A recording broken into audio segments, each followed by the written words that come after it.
Americans are taking to the streets in anger. Give us the money back! At bankers for ruining the economy.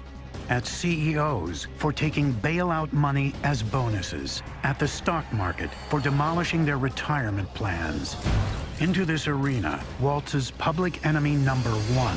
Mr. Madoff, what do you say? Financial fraudster Bernard Madoff, who gives a name and a face to all that went wrong, and a focus for everyone's anger.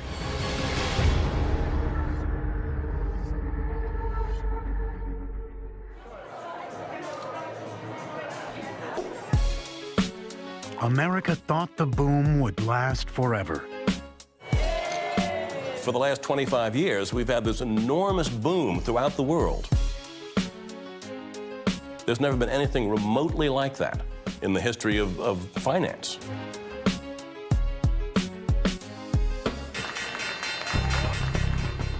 But in 2008, America found itself at a crossroads. The stock market slide continued today. Wall Street's worst week ever. Moscow fell 4%. Japan's Nikkei dropping 9%. 18%. How low will it go? When the stock market collapsed, people all across the country took a hit. I can see myself working for 10 or 15 years longer than I might have originally thought I would. Outraged Americans watched as more than $2.4 trillion of their savings vanished in a few weeks. My money is gone. My 40K, what I plan to live off on, is not there. An infuriated nation began to wonder, were the underpinnings that held the American economy together just smoke and mirrors? To make matters worse, the downturn brought to light an unprecedented amount of fraud. When the tide goes out in the financial markets, you can see who was overexposed, who was cutting corners, who was operating fraudulently. The biggest fraud of all was Bernard Madoff, who stole some $65 billion, perpetrating the largest Ponzi scheme in history. Mr. Madoff, what do you say? A nation up in arms found one focus for their fury. It's very hard for people to wrap their minds around the drop in this S&P 500 or the mortgage meltdown. He puts a face on what we've all been feeling the last few years. People who had absolutely nothing to do with Bernie Madoff could look at this man and say, this is the human being who symbolizes the loss in my portfolio. Where's our money? It's not funny. Where's our money? It's not funny. He is someone people can focus their anger, their attention on, and it's going to be remembered as the Madoff era. No one was angrier than investors who lost everything. So angry that some started showing up at Madoff's front door demanding their money. Tell George Cates who wants to talk to him right now. Go ahead, call the police. I couldn't care less. Call the police. You know what? You have a lot of class. All right, you got a lot of class, too. All right. I think that Bernie Madoff should go to jail for the rest of his life and pay for what he did. Norman Brayman, the 76-year-old former owner of the Philadelphia Eagles football team, had $32 million from his family foundation invested with Madoff. I'm shocked by it, and I feel terrible. It's the scam of the century. Like most investors, he was introduced to Bernie Madoff by a friend. You practically had to have an embossed invitation testifying to your worthiness to invest in Bernie Madoff's Ponzi scheme. It was a privilege to invest with Bernard Madoff, which, of course, it would just catnip. He would do them a favor. That was a genius of marketing, wasn't it? He made it seem so exclusive that, no, you can't get in. Well, maybe you can get in. There were people that tried to place money with Madoff that couldn't even place dollars with him. He wouldn't take them. You had to know somebody, a friend of a friend, who had some influence for Madoff to accept an account. I mean, this was a classic Ponzi scheme in every single way. The Ponzi scheme is a simple swindle whereby one set of investors are paid unreal returns out of money received from another. The scheme is named after Carlo Ponzi, who perpetrated the fraud in Boston in 1920. Ponzi is a small-timer, shady, underground character. He arrives in the United States from Italy, already a convicted smuggler, forger, and vegetable peddler. He's a man from nowhere. Ponzi was offering to double people's money in 90 days, purportedly through stamps known as postage reply coupons. He would take stamps from one country and sell them in the United States for an enormous profit. It was preposterous. There weren't enough of these reply coupons to support a multi-million-dollar investment venture. But it didn't matter. I mean, all he needed was the excuse, was the story. A good story and a gift for gab. Ponzi schemers tend to be charming. Ponzi's case, he was the guy you would put at the head of a parade. You would follow him anywhere. He had that charisma. When I met a Ponzi artist, the first thing I thought was, wow, I like him. He's so nice. His eyes are bringing me in. I feel it. He's like a magnet. That magnetism is essential to keeping all Ponzi scams going. The key to perpetuating the Ponzi scheme is to keep attracting new levels of investors. Carlo Ponzi started out with just 10 people, and then it was 100 people, and then it was 1,000, and then it was 20,000, all in the course of about 6 months. Ponzi's scheme coincided perfectly with the beginning of an enormous stock market bubble in America. Ponzi is one of a long line of people in the 1920s who take advantage of this sense of exhilaration, a sense that the economy is booming and will boom continually. He rode that wave, and he knew that the people out there believed that others were getting rich quick right next door. Why couldn't we have a piece of that action? Ponzi and Madoff have a tremendous amount in common. These are two men who recognized what people wanted, and they found a way to satisfy it. Bernie Madoff was making people an offer they couldn't refuse. Steady 1% gains every month, 10 to 12% a year, despite market volatility. Bernie Madoff was promising his investors really the holy grail. Constant, steady, excellent returns. And that is the thing that investors today want as much as anything: security, stability. That, if somebody is promising them double or triple their money, they're going to be doubtful. He was promising that, don't worry, whatever you give me will grow and grow and grow. And that was so seductive to people. My family, unfortunately, had all of their money with Bernie Madoff. I was as surprised that Bernie Madoff had been arrested as I was when the Japanese bombed Pearl Harbor. Retired stockbroker Joyce Greenberg's father began investing with Madoff in the 1970s. I did not feel that Madoff's 10% was unreasonable. If it had been 20% or 15%, I would definitely have been suspicious, but not at 10%. Greenberg's family had heard about the opportunity through an early Madoff investor, a typical example of the power of social feedback.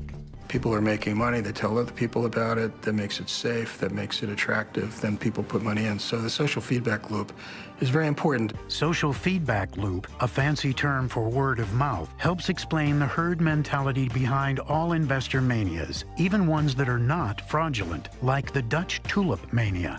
In 1636, speculators drove the price of tulip bulbs to 6 times the average annual salary, even buying shares in a single bulb. More recently, in the 1990s, word of mouth about new .com companies drove stock prices to stratospheric highs. To investors in the loop, all these opportunities look too good to pass up. That's part of the human psychology here. There's one side of our brain that says, this is too good to be true. And the other side says, this is too good to miss. I think the most shocking thing about it is that, people say, well, that's what you get, if you're into get-rich-quick schemes. This was not a get-rich-quick scheme. This was an investment tool. Palm Beach resident Susan Markin saw these returns as a conservative investment. When people were making 18% return on their money, Madoff was only making, say, 10 or 9. So he was a steady performer from most people that looked at it. Clients saw the funds that were feeding money into Madoff as the safest part of their portfolio. Believe it or not, there is a tremendous climate of trust on Wall Street. You are trusting the people you do deals with all the time. You're trusting they're going to execute their part of the trade, that they're not going to steal your money. It's that basic, normal confidence that the confidence man abuses. Investors thought Bernard Madoff was earning big money for them, but the government said he made off with billions he stole from them. Someone called me up and said, turn on your television, And so I did, and I was shocked.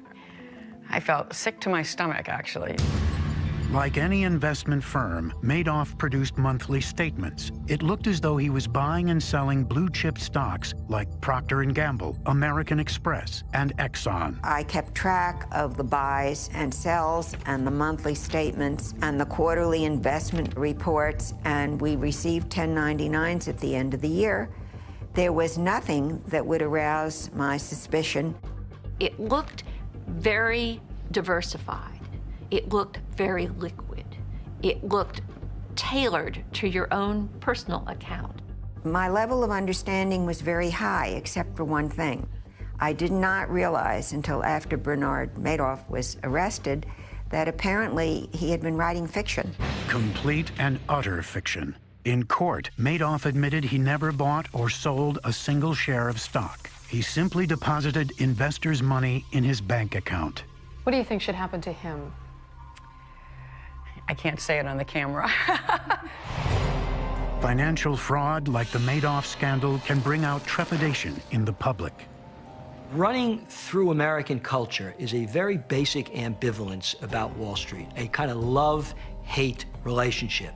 On the one hand, when times are good, it nurtures that desire in Americans to grow rich and seems to deliver on the American dream. But it's also colored by the opposite reaction, hatred for the street, a hatred for an institution of people who take advantage of other people, who become themselves super rich, who scheme and defraud and live off the hard work of others. We learn about these guys in times of recession. They show up when the economy turns. Madoff was not the only fraud to show up. In early 2009, practically every week, another scandal surfaced. Richard Piccoli, charged with stealing $17 million. Arthur Nadel disappeared with $300 million. Joseph Forte, charged with running a $50 million Ponzi. Nicholas Cosmo allegedly absconded with $130 million. Paul Greenwood and Stephen Walsh purportedly defrauded investors out of $554 million. Alan Stanford, charged by the Securities and Exchange Commission with conducting an $8 billion Ponzi scheme. Financial fraud is not new to Wall Street. Speculative scams ran rampant during the 1920s stock market boom. In the 1920s, there are investment pools. These investment pools are run by the most powerful people in America. Walter Chrysler, Charles Schwab of U.S. Steel, William Crapo Durant, the three-time bankrupted owner of General Motors.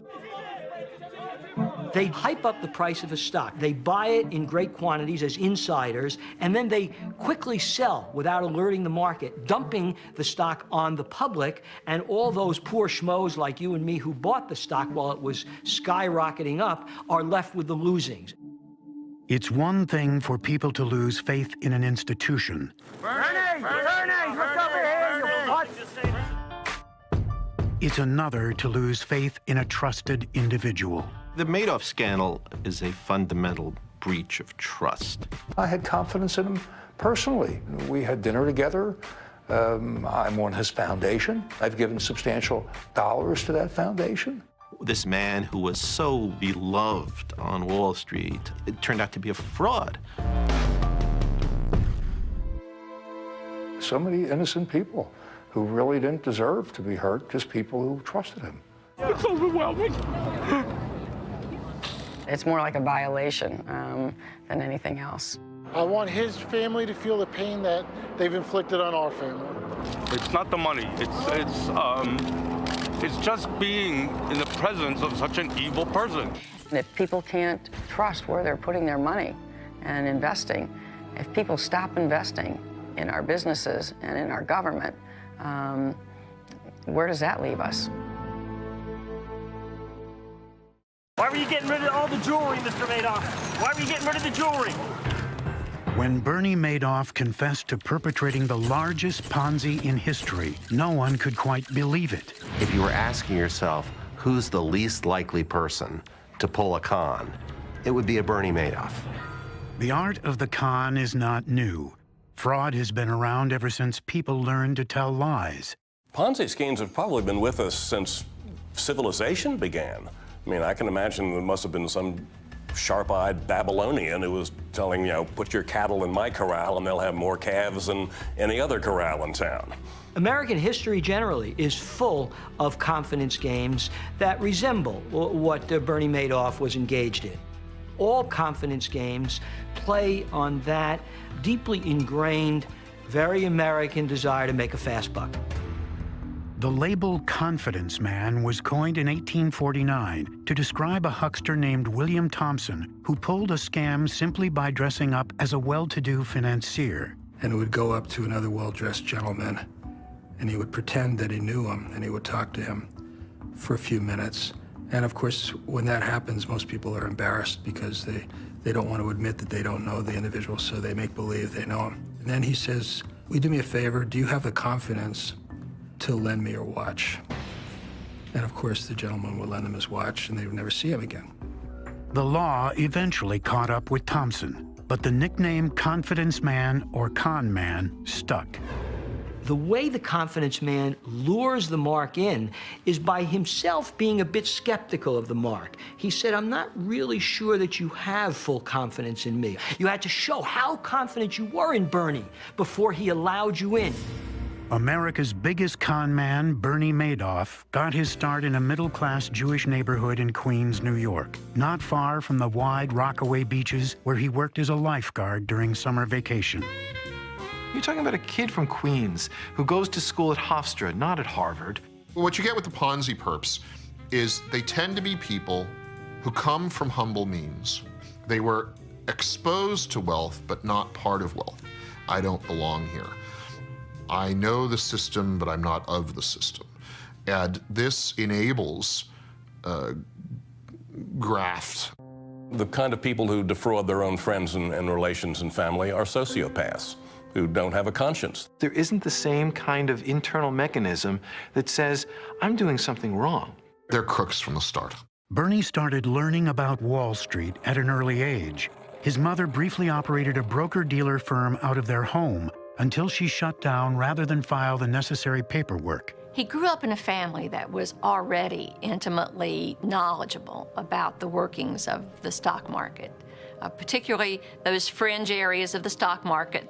The fringe areas of the market, over-the-counter stocks not traded on the big boards, were where Bernie got his start. You need the supposed profit-making venture.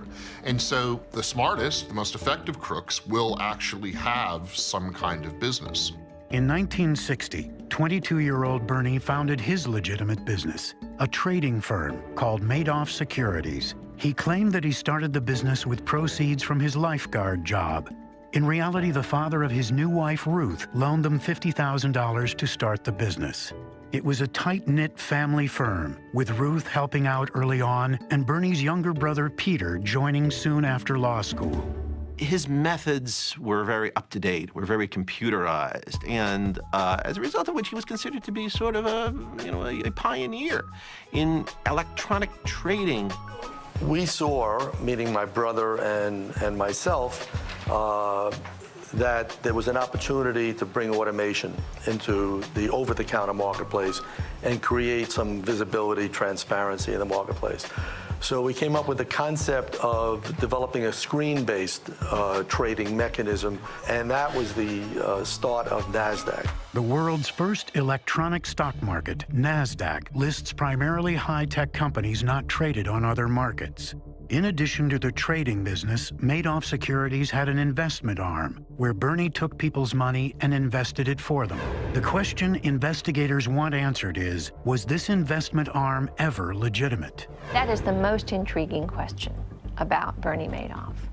Did he start out as an honest man, or did he start out seeing this as a really clever ploy that he could use to his own benefit? The earliest investors were Bernie and Ruth's friends from school, from Catskills resorts, and from the Jewish country clubs the Madoffs belonged to once they moved from Queens to the North Shore of Long Island. Crooks like to start sort of in their own communities. It's the trust factor. He preyed a lot on other Jewish individuals to start his scheme. You're going to give someone who lives in your neighborhood and goes to the church you attend a little bit more trust than you're going to give someone else. Schemes like this often are what we call affinity schemes. They're people like you. In Ponzi's case, he was first most appealing to fellow Italian Americans. His community gathered around him and said, he's one of us. He will make us rich. In Madoff's case, I think we're seeing the same thing, because we've seen how many Jewish philanthropies and individuals were affected by this. In the 1990s, Scientologists were duped by a member of their church, Reed Slatkin, whose success investing with internet service provider Earthlink gave him credibility. Slatkin kind of ingratiated himself to some of these people, got them to trust him and got them to invest money with him. By the time Slatkin's Ponzi exploded, nearly $600 million had been lost. Just as Slatkin had been able to hide behind his legitimate success as an Earthlink investor, Madoff hid behind his apparently legitimate trading company. You have tremendous efficiencies by operating in a dealer system, particularly one that is as automated as ours. On his way up, Bernie leveraged his apparent acumen to acquire powerful friends in high places. He served as non-executive chairman of the NASDAQ in 1990, 91, and 93. Because his business model was so innovative, he participated at roundtables where his views were expressed. He came across as, quote, the voice of experience. He was like the grown-up in the room. Bernie became the go-to guy that regulators at the Securities and Exchange Commission turned to for advice. Whenever I go down to Washington and meet with the SEC and complain to them that the industry is either overregulated or the burdens are too great, they all start to roll their eyes. But they made the changes. Apparently, regulators and investors alike were all taken in by Madoff. Here's an individual that was always accessible by telephone. If you called him, you always received a telephone call in return. When my wife's sister passed away, Bernie Madoff came to the funeral. That's the type of individual that we all thought he was. A very caring individual when all he was a first-class crook. As Madoff moved up in the world, joining the Upper East Side penthouse crowd, the Hampton Set, and Palm Beach Society, his access to ever richer investors grew. Palm Beach is about as rich a community as you can find, and like a third of the membership of the Palm Beach Country Club were victims of Bernard Madoff. The Madoffs bought their Palm Beach mansion in 1994 during the dot-com boom and a rising stock market. The economic climate absolutely played into Madoff's hands.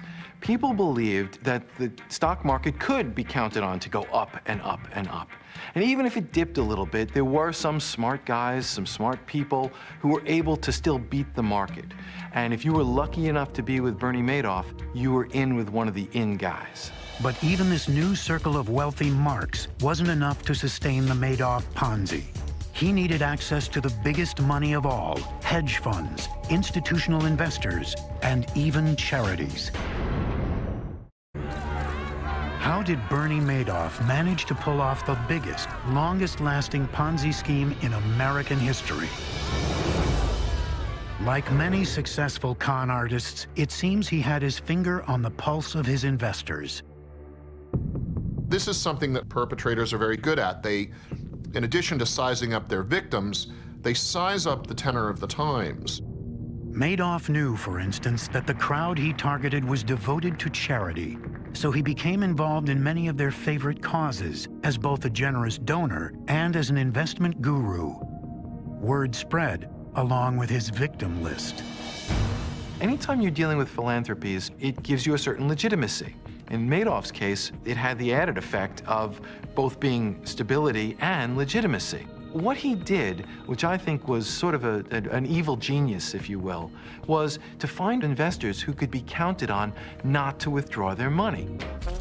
Charities fit this bill. They usually spend only about 5% of their monies, keeping the rest safely invested. This conservatism makes them a good mark for the scam artist. Like John Bennett Jr., a businessman who in the late 80s and early 90s ran a phony entity called the Foundation for New Era Philanthropy in the Philadelphia area. New Era Philanthropy was able to tell its marks, we have found a benefactor who will double your money for you. People running nonprofits, they're as susceptible as anyone to hearing a good swindler come along who seems to have nonprofit bona fides and credentials and experience, promising a way to bring those returns up a little bit. By the time Bennett was arrested in 1995, he had collected $135 million from charitable institutions and their contributors. Of course, this total pales in comparison to the amount of money Bernie Madoff took from charities and foundations. But in the end, the biggest money in Madoff's scheme came through hedge funds. In the 2000s, the market boom was largely fueled by hedge funds, privately pooled investment funds for the wealthy. Here's this side of the investment world, which is explicitly designed to be unregulated and aggressive and corner-cutting. What a great context for a swindler. And no swindler was in a better position to take advantage of the hedge fund economy than Madoff. He depended on his connections to the most powerful financial circles, a kind of global aristocracy of the super rich. That's who was invited to join Bernie Madoff's scheme. And what made it all possible, in my view, is that it depended on a kind of pervasive insiderism. Ponzi was an outsider. Madoff's an insider. And we have been running a financial economy in this country for the last 15 or 20 years, which has been premised on that kind of insiderism. I only need to mention Enron, Tyco, WorldCom to remind people of how insiderish this financial economy has been. Madoff used his insider status to attract hedge fund money. But he also understood exactly what his clients were looking for. Hedge funds were doubling people's money. Hedge funds were turning back fantastic returns. People didn't trust them completely, though, and Madoff recognized what people wanted, which was metronomic returns. 12% a year, 1% a month. Madoff technically didn't run a hedge fund himself. Instead, he found fund managers who set up special investment pools for him, known as feeder funds. The feeder fund managers, like Ezra Merkin of Ascot Partners and Walter Knoll of Fairfield Greenwich Group, fed billions of dollars to Madoff. And in return, they earned hefty fees from the transactions, usually 20% of profits. Those fees were actually typical in the economic boom of the 2000s. You have that atmosphere of unreasoning, irrational expectations. People are really convinced that they've entered a new period of unending prosperity, and the confidence man enters that picture to take advantage of exactly that desire. Once again, the familiar cycle. The boom economy creates and camouflages the fraud. In the go-go 80s, a man named J. David Dominelli cooked up a scheme that played on one of the hot stock market careers of the decade. He pretended to be a ruthless and effective currency trader, and really he was just operating a Ponzi scheme. He was attracting high net worth people to come into his offices in La Jolla, California. They would give him investment capital, and he would use it supposedly in these sort of indecipherably complicated currency hedging arbitrage transactions that he was running, but it was all a sham. It took years before defrauded investors who lost about $80 million forced Dominelli's hand. But Bernie Madoff's hand remained firmly on the wheel of his empire for decades, in part because so many investors had no idea that he had their money. They thought their money was with the fund that they had invested in some cases even apparently in a bank that was used as a repository. And they had no idea where the end result was. One of the feeder funds caught Stephen Greenspan's eye in 2007. A close family member was telling me about this investment she was doing with this fund called Rye. And I looked at the paperwork and their history, and it was incredible. Get the same 1% a month regardless of what the stock market was doing. That's really what I was looking for.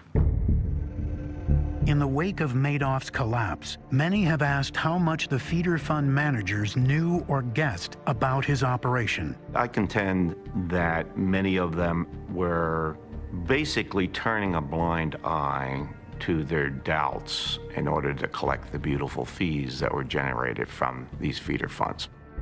A lot of the people involved with the feeder funds had virtually their entire worth tied up in those funds. Why on earth, if they suspected a scam, would they have put not only their own money, their family money, their firm's money, their children's money into these investments. Whatever they thought about the investment, these feeder fund salesmen fed Madoff enough money to create the biggest Ponzi scheme in history. But still, he needed more. Madoff started pressuring the funds to enlist new capital across the globe. This past year, before his arrest, you saw a much more frenetic pace of money raising as he moved past Europe into Asia and on into China. When the demands of the scheme get greater, you are going to branch out. And certainly in Madoff's case, the modern era, it becomes global. But even as Madoff reaped the rewards of the global economy, a few competitors began questioning what he was doing and taking those doubts to the U.S. government. The biggest changes in the wake of the Bernie Madoff scandal will be at the U.S. Securities and Exchange Commission. How could the federal regulatory agency have failed to notice the biggest fraud in the history of Wall Street? That's part of this really fascinating story, is how could the SEC have dropped the ball so often? The SEC continues to roar like a mouse and bite like a flea. The SEC received repeated warnings about Madoff from a very determined whistleblower. In 1999, Boston investment manager Frank Casey met with some Madoff investors who told him about the steady returns they were getting.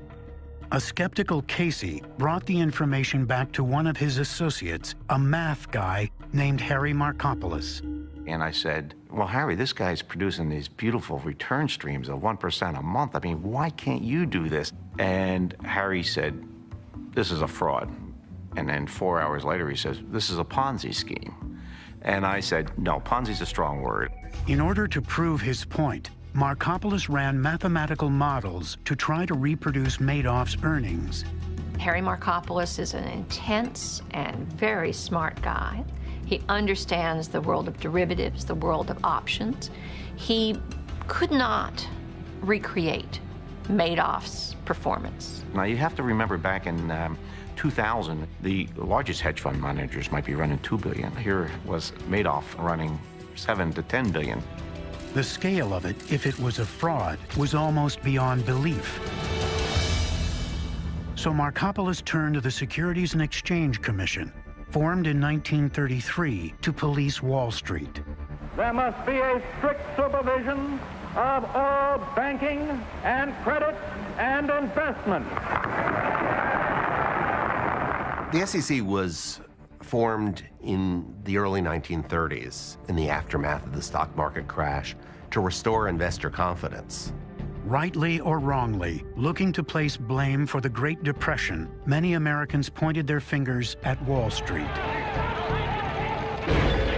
And for a long time, nobody wants to go near Wall Street. It takes till 1954 before the Dow Jones Industrial Average is again what it was in 1929. And it wasn't until the 1980s that Wall Street regained its central place in the American culture. After that, for 25 years, the market went up, and Americans clamored to get in on the action. The SEC, meanwhile, has struggled to keep up. Wall Street and other powerful political interests like it that the SEC is under-resourced, spread too thin. They're there, but maybe not able to do the digging, which means you can hide things. Harry Markopoulos kept trying to convince the agency to dig deeper into Bernie Madoff's investment business. Unfortunately, as they didn't respond to my written submissions in 2000, 2001, 2005, 2007, and 2008, here we are today. He made repeated attempts to interest regulators in what he saw as the transparent flaws in the Madoff story. It couldn't work. It clearly has been going on too long. Nobody can get those kind of consistent returns in up markets and down markets. Look at this little bitty accounting firm he uses. On and on, 24 red flags that he pointed out to regulators. In 2005, an SEC enforcement team finally met with Markopoulos. He laid out two possible scenarios to explain Madoff's performance. One was that he was running a Ponzi scheme. The other was that he was front-running, a form of insider trading. Front-running is having inside information in advance of where a stock is moving just by your position in the industry. Inside information that's not publicly available, so you can get out ahead of whichever way a stock is moving. You may remember Michael Milken, the big Wall Street guy from the 80s. One of the things that the feds finally got him on was front-running. Milken's wasn't the first such case. Some of the worst offenses in the pre-SEC days of Wall Street were very similar. They have specialists who are market makers on the floor of the exchange. They know that if a price gets to a certain point, this is going to happen. Well, what they would do is they would tell their friends. And so the friends would then manipulate the price. They'd sell stock back and forth to each other to get the price up because they knew what was going to happen. Then they'd cut and run, and it was virtually guaranteed profit. And it was just, classic insider trading. Bernie Madoff's business placing trades for large customers was exactly the same as the old Wall Street specialists, meaning he was in a perfect position to know what was going to happen in the market. People thought that Bernie Madoff knew where the market was heading because he was sort of controlling the market to a certain extent, and they could get in on that. They could get in on this front running.